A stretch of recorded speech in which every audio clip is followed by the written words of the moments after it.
2 பேருக்குமே பொலிட்டிக்கலா அது வந்து ஒரு வோட் பேங்க் அரசியலையும் ரொம்ப கடுமையான ஒரு தாக்கத்தை ஏற்படுத்தக்கூடியவங்களா இருந்தாங்கல்ல. நீங்க வந்து பசுபதி பாண்டியனுடைய அரசியல் முக்கியத்துவம்ங்கிறது ஒரு பாட்டாளி மக்கள் கட்சியை தொடங்குற பொழுது ஒரு பொருளாளரா இருக்காரு. கடைசியா ஒரு தேவேந்திர குல வேளாளர் கூட்டமைப்பை தொடங்கி 2011 4000 ஓட்டு எடுக்கிறார்.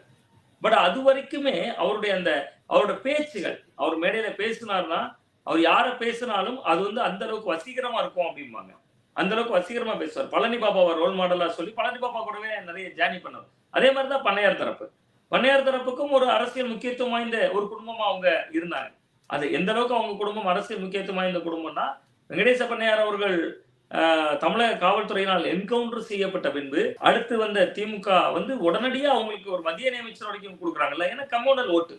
அப்ப அவர்கள் ஓட்ட நம்ம சேவ் பண்ணிக்குவோம்னு திமுக தரப்பு அன்னைக்கு நெனைச்சாங்க. அதுதான் நான் வந்து திமுகவை மட்டும் சொல்லல.